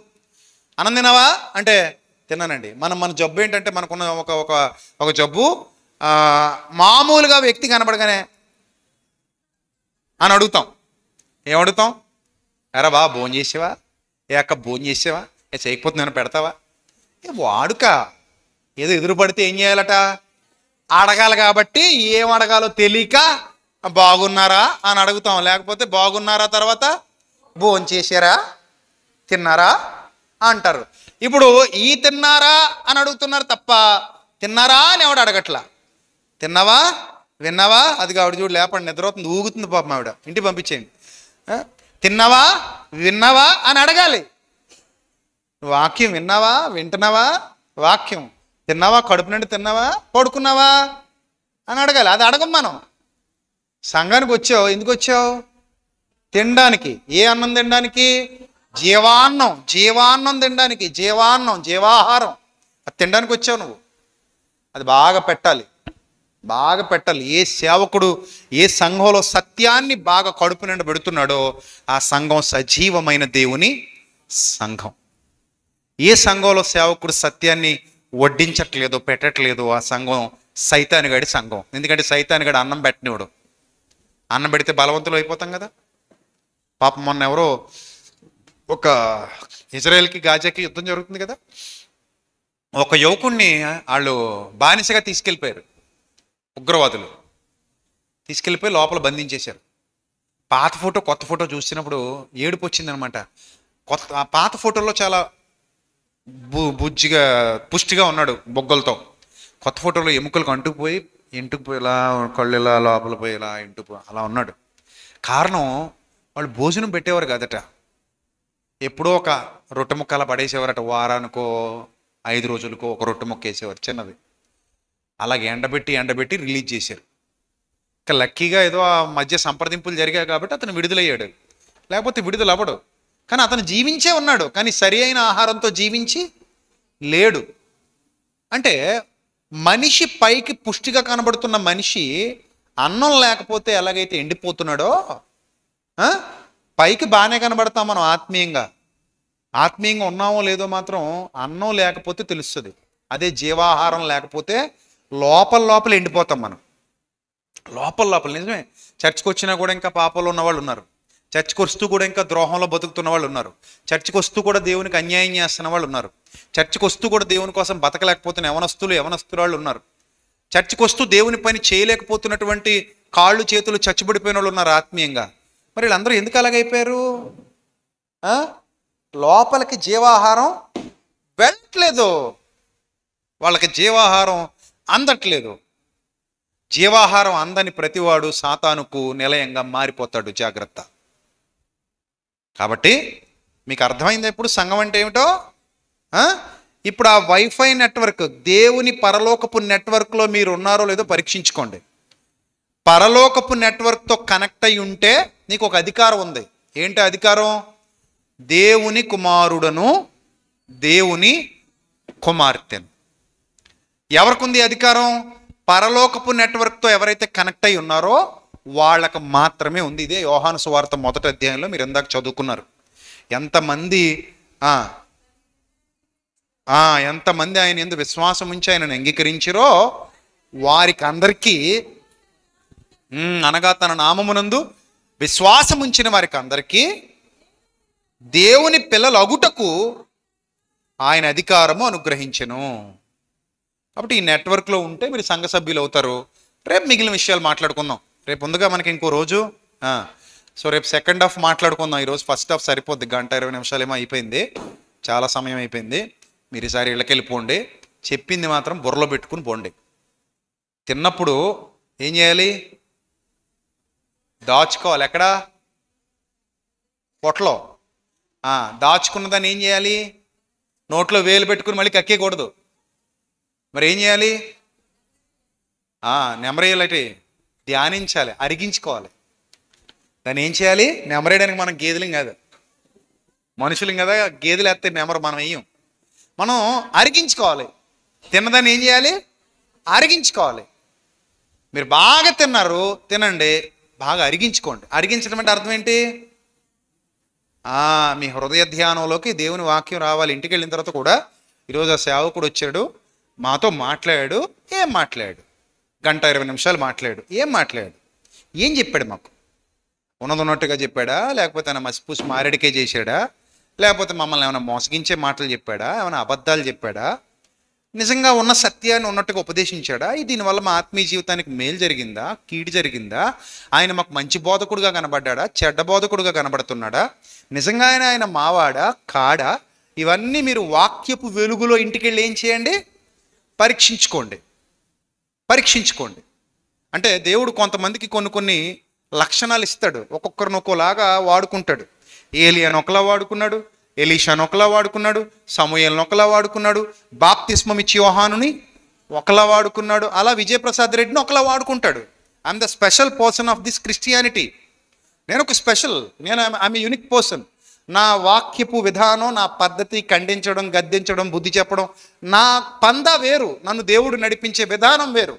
అలా మరో సేవకుని మరో విధంగా నడిపిస్తాడు ఆయన. ఒక్కొక్కరి ద్వారా ఒక్కొక్క విధానాన్ని దేవుడు చూపిస్తూ మనల్ని ఓవరాల్గా ఒక మంచి స్థితిలో నిలబెట్టడమే ఆయన యొక్క ఉద్దేశం. అర్థమైందా? ఏ సేవకుడైనా సత్యం ప్రకటించేవాడైతే ఒక్కొక్కరికి ఒక్కొక్క తలాంతు ఉంటుంది, ఒక్కొక్కరికి ఒక్కొక్క విధానం ఉంటుంది, ఒక్కొక్కరికి ఒక్కొక్క ఐడియాలజీ ఉంటుంది. బట్ ఓవరాల్గా వాళ్ళందరి ఉద్దేశం ఏంటి? మనల్ని సత్యంలో నిలబెట్టడం, అంతే. వారికి దేవుడిచ్చిన తలాంతును ఆ రీతిగా వారు వాడుకుంటారు, అంతే. సో మీరు ఇప్పుడు ఇంటికి వెళ్ళిన తర్వాత ఏం చేస్తారంటే, విన్న వాక్యం నిష్ప్రయోజనం కాకుండా చక్కగా అరిగించుకోండి. అర్థమైందా? మళ్ళీ ఆలోచించండి చెప్పిన సంగతుల్ని. తోటికోళ్ళు ఏమైనా తిట్టింది అనుకోండి, ఎన్నిసార్లు గుర్తు చేసుకుంటావు? నిజం చెప్పు, మనకు ఆ జబ్బు ఉంటుందా ఉండదా? కదా. ఎవరైనా తిట్టారంటే ఎన్నిసార్లు మళ్ళీ రిపీట్, మళ్ళీ సీడీ, రిపీట్, మళ్ళీ సీడీ, మళ్ళీ రిపీట్, మళ్ళీ ఫార్వర్డ్, మళ్ళీ బ్యాక్వర్డ్, మళ్ళీ రిపీట్, మళ్ళీ ఫార్వర్డ్, మళ్ళీ బ్యాక్వర్డ్, మళ్ళీ రిపీట్. ఏముందో తెలుసా మా అత్తగారు, ఏముందో తెలుసా కోడలే అని మళ్ళీ గుర్తు చేసుకుని అక్కడ నుంచి బ్లాస్ట్ అయిపోతారు. బ్లాస్ట్ కదా. ఒక పనికిమాలిన విషయాన్ని అన్నిసార్లు గుర్తు చేసుకుంటుంటే పనికొచ్చే విషయాన్ని ఎన్నిసార్లు గుర్తు చేసుకోవాలో ఆలోచించండి. మీరే చెప్పండి. పనికిరాందని గుర్తు చేసుకుంటే మంచిదా? మనిషికి పనికిరాంది గుర్తు చేసుకుంటే మంచిదా? పనికొచ్చేది గుర్తు చేసుకుంటే మంచిదా మనిషికి కదా. సో మీరు ఇంటికి వెళ్ళిన తర్వాత అత్తగారు తిట్టింది, మాంగారు కొట్టారు, తోటికోళ్ళు ఇలా అంది, ఇంటి పక్క వాళ్ళు ఎలా అన్నారు, వాడు ఇలా చూశాడు, వాడు అలా చేశాడు, ఎందుకు మనకి చెత్త అంత పావలా ప్రయోజనం లేదు మనకి చెత్త. పనికొచ్చే వాటి గురించి ఎక్కువ ఆలోచించండి. పాపం తువ్వాడు మాదిరి బయటకు వచ్చేసిందంట, తువ్వాడు సీన్ ఏమైపోతాడో, మనకెందుకు దరిద్రం? మనకేమైనా అవసరం ఇలాంటివి? అక్కర్లేని విషయాలు చెత్త చెదారం బుర్రలో పెట్టుకోకండి. మీకు పనికొచ్చే విషయాలు ఆలోచించండి. మీకు పనికొచ్చే విషయాల గురించి మాట్లాడుకోండి. మీకు పనికొచ్చే విషయాలు నేర్చుకోండి. మిమ్మల్ని మీరు ప్రభావవంతంగా తీర్చిదిద్దుకోండి. సమాజంలో జరిగే ప్రతి చెత్తంతా తీసుకొచ్చి మీ మైండ్లో పెట్టుకొని మీ మైండ్ని డస్ట్బిన్ చేయకండి. మీరు ఏమైనా చెత్తబుట్ట మీరు చెత్తబుట్ట మీ మనసు, మీ హృదయం ఏంటది? మీ హృదయం ఏమిటి? దేవుని మందిరమా చెత్తబుట్ట? మరి దేవుని మందిరంలో చెత్త అంత ఎందుకు వేస్తావు? చెత్త మనకొద్దు, వ్యర్థమైంది ఏది లోపలికి రానివ్వకూడదు. మీకు ఒక విషయం చెప్పి నా మాటలు ముగిస్తాను. రోడ్డు మీద వెళ్ళిపోతుంటారు, సడన్గా దరిద్రకం ముక్కులోకి వచ్చేసింది. పక్కన ఏదో ఉంది దరిద్రం, అశుద్ధం. నడుచుకుంటూ వెళ్తున్నారు, సడన్గా వచ్చేసింది ముక్కులోకి వాసన. ఏం చేస్తావు? పోనీ ఎలకి చచ్చిపోయింది అనుకుందాం, పెద్ద పందికొక్కి చచ్చిపోయింది, అక్కడ పడేశారు, ఈగలు వాళ్తున్నాయి, కుళ్ళిపోయి ఉంది. అది ఇంచుమించు చాలా దూరం ఏం చేస్తుంది? తన ప్రభావం చూపిస్తూ ఉంటుంది. ఇప్పుడు సడన్గా లోపలికి వచ్చింది. ఎక్కడికి వచ్చింది? నీ ప్రమేయం లేకుండా ఎక్కడికి వచ్చింది? ముక్కులోకి వచ్చింది. ఏం చేస్తావు? అంటావా? అలా అన్నామంటే నిన్ను హాస్పిటల్లో చూపించాలి, ఏదో తేడా క్యాండిడేట్ అని. నిజంగా ఒరిజినల్ క్యాండిడేట్ అయితే ఏం చేస్తావు? నువ్వు ఆరోగ్యవంతుడు అయితే ఏం చేస్తావు? వెంటనే ముక్కు మూసేసుకొని చి దరిద్రం అని చెప్పి ఆ పరిధిలో నుంచి బయటకు వెళ్ళేంత వరకు ముక్కు తెరవు. ఆ పరిధి ఎంత దూరం విస్తరించిందో మనకు తెలీదు. ఇంకా వస్తుంటుంది, వెళ్ళే కొలది కొంత వెంటాడుతుంటుంది మనల్ని. ఆ వెంటాడేంత వరకు మనం ఏం చేస్తాం? ముక్కు మూసుకొని ఆ వెంటాడిన తర్వాత అమ్మయ్యా అనుకొని స్వచ్ఛమైన గాలి పీల్చుకుంటూ ఇంటికి వెళ్ళిపోతాం. బ్రెయిన్ అంతకంటే గొప్పది, హృదయం అంతకంటే గొప్పది. అవసరమైనవి మాత్రమే లోపల పెట్టుకోండి. అక్కర్లేని వచ్చినప్పుడు ముక్కు మూసేసుకున్నట్టే మీ హృదయాన్ని కూడా మూసేయండి. చెత్త లోపలికి రానివ్వకండి. ఎంత చెత్త లోపలికి వెళ్తే నువ్వు అంత చెడిపోతావు. నువ్వు చూసే షార్ట్ వీడియోలు నీకు ఉపయోగకరమైనవిగా ఉండాలి. నువ్వు చూసే యూట్యూబ్ వీడియోలు నీకు ఉపయోగకరమైనవిగా ఉండాలి. నువ్వు చూసే కంటెంట్ నిన్ను ఒక మెట్టు ఎక్కించేదిగా ఉండాలి తప్ప నిన్ను దిగజార్చేదిగా ఉండకూడదు, నిన్ను బాధ పెట్టేదిగా ఉండకూడదు, నిన్ను మానసికంగా భయపెట్టేదిగా ఉండకూడదు, నిన్ను క్షీణింపజేసేదిగా ఉండకూడదు, నిన్ను సత్యానికి దూరం చేసేదిగా ఉండకూడదు. అలాంటి చెత్త కంటెంట్ మీ మొబైల్లో మీకు కనబడితే కత్తిరించేయండి. అదొక దుర్వాసన అని ఫీల్ అవ్వండి. అది సువాసన కాదు, దానివల్ల మనకు ఎలాంటి ప్రయోజనం లేదు. ఇది మీరు ప్రాక్టీస్ చేస్తే తప్ప మీరు సాధించలేరు. ఏదో మాట వరుసగా నేను చెప్పాను మీరు విన్నారు అనుకుంటే అవ్వదు. రేపు పొద్దున మళ్ళీ మీరు మామూలుగా ఇలాగ ఇంకా దానికి అతుక్కుపోయి జరుపుతూ ఉంటారు. వచ్చిన చెత్త అంతా చూస్తూ ఉంటారు. ఆ చెత్త ఏదైతే అది నొక్కుతూ ఉంటారు, లైకులు కొడతా ఉంటారు, కామెంట్లు చేస్తూ ఉంటారు. అలా మీ జీవితాన్ని నాశనం చేసుకుంటారు. ఏది మీకు ప్రయోజనకరమైందో అది మాత్రమే వినే ప్రయత్నం చేయండి. అది ఒక ప్రాక్టీస్. ఆ ప్రాక్టీస్ నుంచి మిమ్మల్ని డైవర్ట్ చేయడానికి ఈ దుష్టత్వం ఎప్పుడూ ప్రయాసపడతా ఉంటుంది. ఆ దుష్టత్వం జోలికి వెళ్ళకండి. జాగ్రత్త, బీ కేర్ఫుల్. రేపు మిగిలిన విషయాలు మాట్లాడుకుందాం. తల్ల వంచండి, ప్రార్థన చేసుకుందాం. మహాపరిశుద్ధుడు అయిన మా కన్న తండ్రి, మహోన్నతుడ, దయగల దేవ, కృపగల ప్రభువ, ఈ పవిత్ర నామానికి స్తుతులు స్తోత్రాలు చెల్లిస్తున్నాను తండ్రి. మీ పిల్లల్ని బలపరచండి, మీ కృపలో భద్రపరచండి, మీ జ్ఞానము మీ వివేకము బిడ్డలకు దయచేయండి ప్రభువా. ఏది సత్యమో ఆ సత్యము స్తంభమైనప్పుడు ఆ సంఘము శోభాయమానంగా వర్ధిల్లుతుంది. అలాంటి ధన్యకరమైన స్థితి మీ బిడ్డలందరికీ దయచేయండి. ఇక్కడ ప్రయాసపడుతున్న సేవకుల్ని, వారి సంఘాన్ని బలపరచండి. వచ్చినటువంటి నా తమ్ముళ్ళను, చెల్లెమ్మలను, అక్కలను, అన్నలను అందరినీ జ్ఞాపకం చేసుకోండి. వెత్తబడిన జీవాహారం వారి హృదయాలలో 30 60 100 ఫలించి సమృద్ధికరమైన స్థితిని మీ బిడ్డలు అనుభవించడానికి సహాయం దయచేయమని, రేపు చివరి రోజు విలువైన సంగతులు మా అందరికీ నేర్పించమని యేసుక్రీస్తు నామములో ఈ ప్రార్థన మనవులు అడిగి మీ వద్ద నుండి జవాబు పొందుకుంటున్నాం మా కన్న తండ్రి. ఆమెన్. అందరికీ వందనాలు. May Lord bless you all, love you all. దేవుడు మిమ్మల్ని మీ కుటుంబాన్ని బహుగా దీవించి ఆశీర్వదించును గాక. Amen. Thank you. God bless you. Thank you.